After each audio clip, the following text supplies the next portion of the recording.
cattle and livestock have been on Hawaii for almost as long as Europeans.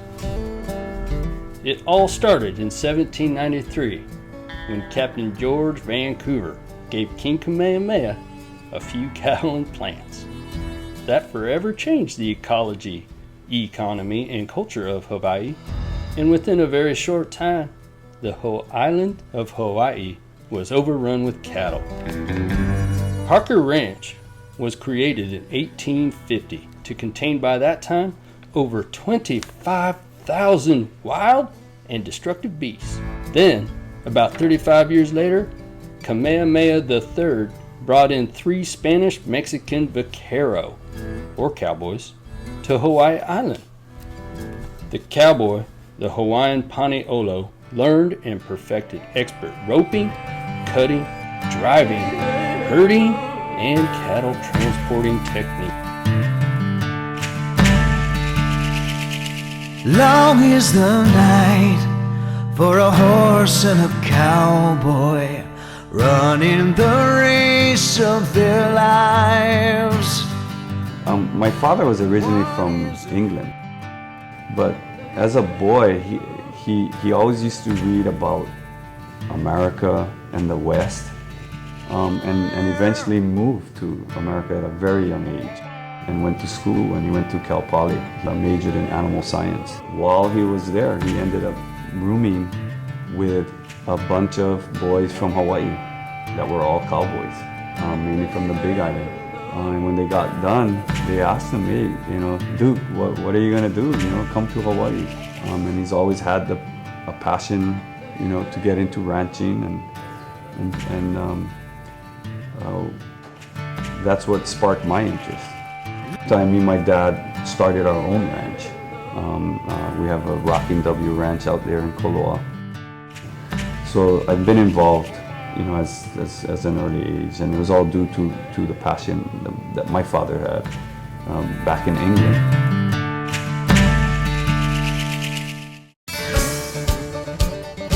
This herd was established back in 1969. A gentleman, Bill Morey, decided to bring bison to Hawaii. But all of the bison are bison, which is the American bison. So they are a purebred herd. I think the biggest difference between bison and cattle is that cattle are a lot more domesticated. Being that we've worked cattle most of our career, so we've learned that with the bison, it takes a little bit longer. Cattle, you can drive them directly to an area where you want them to go, whereas bison, you pretty much drive them where they want to go. You have to respect their comfort zones a little bit more, and just know that they're not as tame and domesticated as cattle. Well, the reason that we actually round up the bison is, like any other bovine species, we like to keep up with their health and maintain, a program. When we do bring them in, it would be to take care of parasites, identification, selecting herd sires, and cows. Well, the bison that we are working with, it's almost like wild cattle, basically. They're really shy.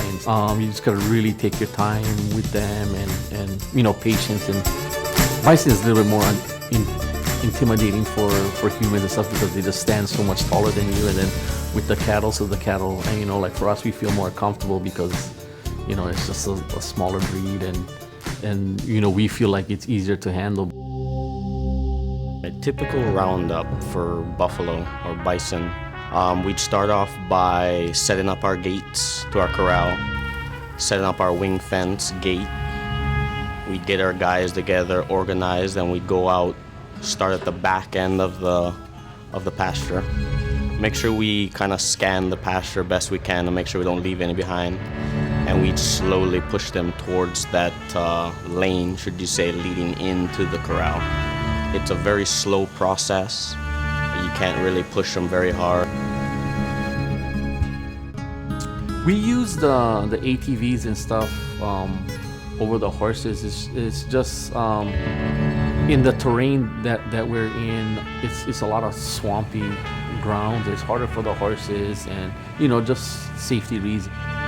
It's easier for us to just kind of get across those mucky areas with those ATVs, and in case we needed to get out of the way, it's much quicker than a horse. The first time we tried to herd of buffalo down there in Honolulu, didn't quite go as planned. We got them to the gate of the corral, and we applied a little bit too much pressure. Ended up turning around and almost running a few guys over on the way back out.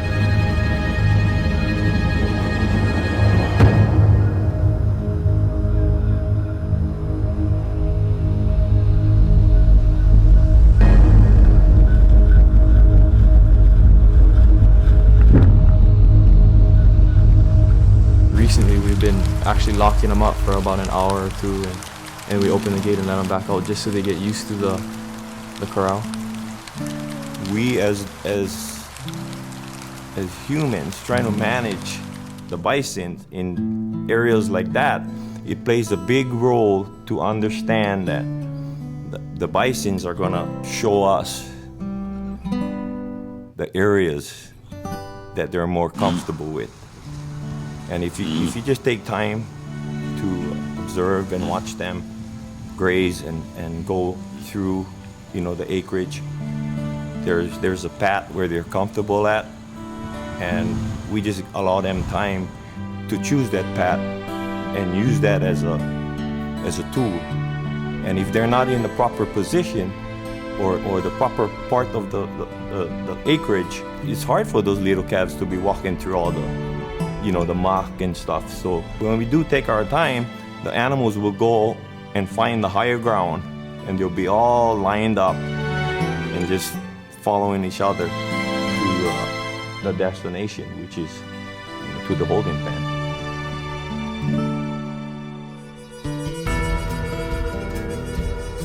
Well, usually on cattle branding, we drive the whole herd into the corral, separate the calves and the wean-offs, and then put some fly spray on them to control the flies. We do a deworming of the animals. We rope them and we bring them out, and we have guys on the ground that bring them down, and we put our ropes on, stretch them out, and we brand them. And if we gotta cut like a bull, we don't want it to be a bull, we'll cut down and then doctor them up, and then we let them go right back to their mother. So it's a quick thing. They're not separated from their moms that long. Yeah, we put our Rocking W brand on them. It's a pretty quick procedure. Well, you've got to have a very strong work ethic. It's kind of a 7-day-a-week type job, dealing with animals, so they can be a little temperamental. They can jump fences, they can break fences, so you've got a lot of maintenance you're gonna have to do. So it's pretty much a 24/7 job. You have to have pride in your herd there. You want your herd to look the best, as they possibly can. And, if you can see room for improvement, or that this cow is lacking something, and what's wrong and what you can do to improve it. It's just taking that initiative to do it to improve your herd at its best. I just like the lifestyle of being a cowboy and just doing what cowboys do, roping, riding, catching cattle and stuff. You gotta have an organized day, you gotta always know what you're gonna do and be prepared for anything. You got to really enjoy being outside and dealing with nature, dealing with the weather, obviously, and all that stuff that has to do with being a cowboy. I've spent my whole life being around animals, horses, every type of animal that we have here on the islands. I think first and foremost, you have to love what you do, and it grows with you. I feel that I'm blessed again, for Stuart being a part of that whole Bison deal down there. You know, I was part of that, and I'm happy to see what we have done in this short period of time with the animals. I'm very passionate about the lifestyle. I think that more people should actually spend time out farming or ranching. I think, you know, society has got caught up in the concrete jungle, you know, and technology. But you know, it is a very healthy and spiritual existence. For me, it's been a great lifestyle. I wouldn't trade it. If I had to do it over, I'd do it again. Having an opportunity to work with the Bison is like my little void of expertise. So I'm like, yeah, let's do it.